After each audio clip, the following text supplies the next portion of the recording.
Allez, c'est parti. Bonjour à tous et bienvenue. Merci de suivre ce tutoriel où on va chercher à contrôler la qualité de nos données. Alors avant de passer au vif du sujet, j'aimerais planter un peu le décor et définir rapidement ce que c'est qu'une donnée. Alors ce qui est sûr, c'est que nous sommes tous entourés de données, on en lit, on en partage, on en génère, on en exploite et surtout on en produit. Prenons nous par exemple. Chacun d'entre nous est associé à une multitude de données. On peut prendre par exemple notre nom, notre genre, notre taille, notre poids, notre âge, notre ville d'habitation, le montant de nos revenus annuels. Et finalement, qu'est-ce que c'est que ces choses ? Ce sont ni plus ni moins nos attributs, des valeurs, des éléments qui décrivent nos caractéristiques. Ce qui m'amène à la définition d'une donnée. Cette définition, je l'extrais du dictionnaire, parce que le dictionnaire, c'est quand même la base, et on peut lire dans le Larousse 2 définitions qui concernent les données. Retenez qu'une donnée, c'est une représentation d'une information, ou le résultat d'observation, et qu'elle sert de matière première à un traitement statistique qui est le plus souvent informatique. Alors, pour continuer dans le vocabulaire, sachez qu'il existe différents types de données.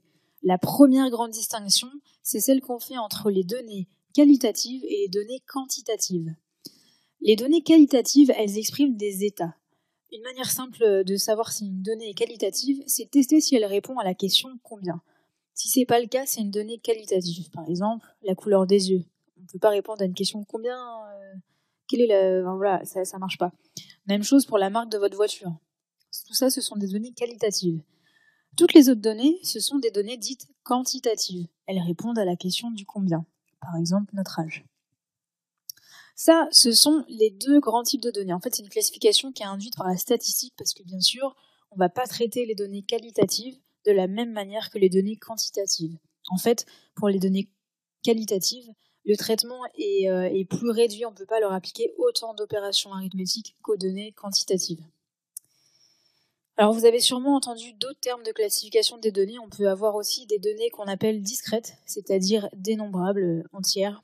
Par exemple, le nombre de voitures que vous possédez, c'est une donnée discrète. Vous ne pouvez pas avoir 1,4 voitures, par exemple, ça ne marche pas. Et donc, l'opposé des données discrètes, ce sont les données continues. Par exemple, votre taille, c'est une donnée continue, c'est une donnée décimale. Voilà. On a aussi les données catégorielles, c'est-à-dire qui servent à classer des choses. Par exemple, votre ville, on pourrait dire que c'est une donnée catégorielle, parce que grâce à elle, on peut vous attribuer une catégorie de pays ou de continent. Et donc, on peut vous classer par pays ou par continent, ou même tout simplement par ville. Bref, ces termes-là, on les lit souvent dans la littérature autour de la data, donc c'est utile de les connaître. Mais voilà, c'est pas la peine de connaître toutes les définitions par cœur. D'ailleurs, parmi toutes ces données, celles qui nous intéressent, en fait, ce sont celles qui sont numérisées, c'est-à-dire qu'elles sont stockées sur un serveur, sur une mémoire informatique. Alors, comment fait-on pour stocker une donnée sur un serveur, sur une mémoire informatique ? Alors, on va prendre l'exemple de la donnée ville. Disons que notre ville, c'est Lyon, et on va vouloir stocker cette donnée. Ce qui se passe, c'est qu'on va d'abord transformer cette donnée en nombre, donc la mettre au format décimal. Il faut savoir que toute donnée peut être transformée en nombre. Par exemple, ici, donc on a une petite chaîne de caractères, et à chacun de ces caractères, en fait, on associe un nombre. Par exemple, ici, le L de Lyon, ça donne 108. Et voilà, et absolument toute donnée peut être transformée en nombre. Je répète, mais un autre exemple, c'est par exemple une photo. C'est une somme de pixels, donc chaque pixel a une couleur, chaque couleur a un code nombre, et donc une image, c'est un ensemble de nombres. Chaque nombre représentant un pixel, ok ? Voilà, donc une fois qu'on a converti nos données sous forme décimale, ce nombre décimal, on va le convertir au format binaire, c'est-à-dire en un ensemble de 0 et de 1. Et c'est ce nombre binaire qu'on va pouvoir mettre en mémoire. Alors pour aller jusqu'au bout, ce nombre binaire, ici, il est constitué de bits, BIT. Bit, c'est la contraction de binary digit. Ça, c'est l'élément de base avec lequel l'ordinateur travaille. Ici, par exemple, on a un nombre binaire de 28 bits. Alors, au début, les ordinateurs étaient capables de travailler avec des séquences de 8 bits seulement, qu'on appelle des octets. Et c'est pour ça que l'octet, c'est devenu une unité de mesure de la mémoire informatique, de la même manière qu'on utilise les secondes pour mesurer le temps, par exemple. Voilà, et maintenant, nos ordinateurs ont progressé, les capacités de calcul ont augmenté, et du coup, ils sont maintenant capables de calculer en 32 ou en 64 bits.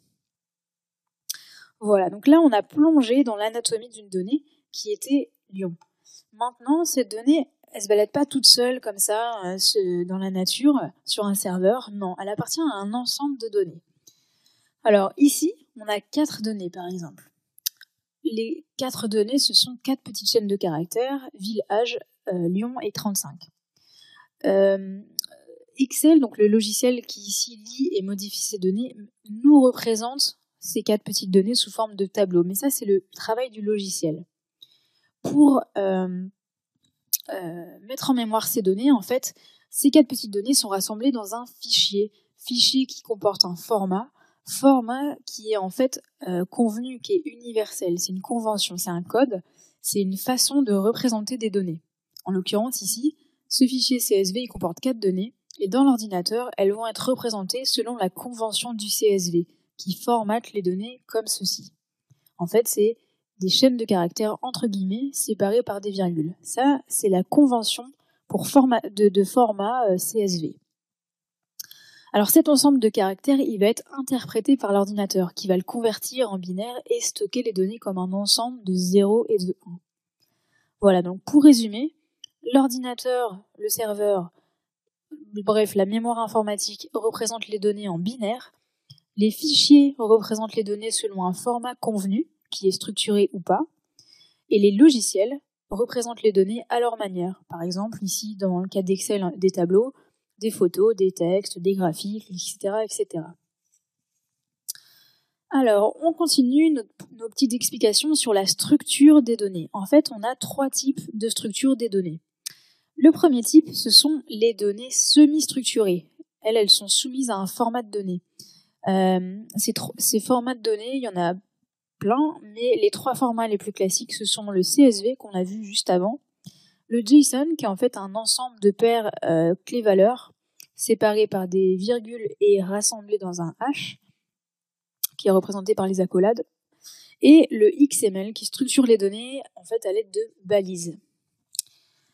Le deuxième type de données, ce sont les données structurées. Alors en fait, elles font partie d'un modèle relationnel de données. C'est-à-dire qu'elles sont regroupées en tables de données, tables qui sont donc individuellement des données semi-structurées et qui n'ont d'ailleurs elles n'ont pas forcément toutes le même format. Un modèle relationnel de données est composé de tables. Chaque table est composée de données semi-structurées et chaque table n'a pas forcément le même format que sa voisine.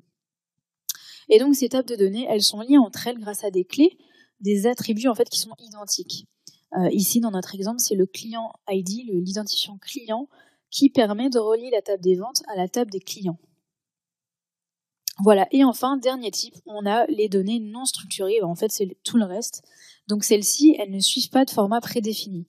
Et elles sont donc très difficiles à analyser, c'est difficile de faire des statistiques dessus, de les interpréter, etc. Par exemple, un email, une page HTML ou un document PDF. Voilà, vous n'allez pas pouvoir faire d'analyse statistique poussée sur ces objets-là qui sont pas structurés. Alors, on va récapituler tout ça. On a donc vu la définition d'une donnée, c'est la représentation d'une information. Une donnée peut être quantitative, elle répond à la question combien, ou qualitative. Nous, on s'intéresse aux données numériques, qui sont donc mises en mémoire sous la forme binaire, c'est-à-dire une suite de 0 et de 1 qu'on appelle des bits, où 8 bits égale 1 octet, et 1 octet, c'est l'unité de mesure de la mémoire informatique. Ces données numériques, elles peuvent respecter un format de données, on les appelle les données semi-structurées, elles peuvent faire partie d'un modèle relationnel de données, donc être considérées comme structurées, ou ni l'un ni l'autre, ce qui correspond à des données dites non structurées. Alors comme on le disait tout au début, on est tous entourés de données, on en lit, on en partage et surtout on en produit. On estime que 2,5 trillions d'octets de données sont créés chaque jour. Ça date de fin 2016, donc ce chiffre a certainement explosé d'ailleurs. Mais pour vous donner un ordre de grandeur, 1 trillion, c'est 1 milliard de milliards. Donc c'est 10 puissance 9 fois 10 puissance 9, ça fait 10 puissance 18 octets. Donc c'est un nombre qui est tellement grand qu'on a du mal à se le représenter, il nous dépasse complètement. C'est pour ça qu'on parle du monde du big data. Alors j'en profite pour faire un petit détour et clarifier ce point-là. Le big data, qu'est-ce que c'est ? En fait, c'est la combinaison de 3 facteurs qu'on appelle les 3 V, pour vous en souvenir. Donc c'est pratique ce petit moyen mémotechnique. Donc le premier, c'est le volume. Le deuxième, c'est la vélocité, donc c'est-à-dire la vitesse de la donnée. En fait, une vitesse, c'est une distance sur un temps. On peut considérer que la distance ici, c'est la distance de l'émetteur de la donnée jusqu'au consommateur de la donnée. Et puis le temps, c'est en fait le délai entre la production de la donnée par l'émetteur et l'arrivée jusqu'au consommateur, le partage de la donnée, quoi. Donc on a bien cette vitesse de la donnée qui correspond en fait à une fréquence à laquelle la donnée est produite et partagée finalement. Et le troisième élément, c'est la variété, c'est-à-dire le nombre de types de données et de sources de données différentes. Et en fait, quand on réunit ces trois facteurs, on peut du coup utiliser le gros mot et dire qu'on fait de la big data. Un exemple, par exemple, Facebook, il est utilisé par plus de 2 milliards d'utilisateurs maintenant. On y partage de manière vraiment instantanée des médias très très variés et avec évidemment un volume énorme. Donc Facebook fait de la big data. Voilà, petite parenthèse que je referme. Alors, on a défini ce que c'est qu'une donnée. Voilà, donc c'était une petite introduction à notre sujet. Et maintenant, on va pouvoir observer ces données de beaucoup plus près. Alors, j'espère que vous l'êtes. Et voilà, continuons, suivez-moi.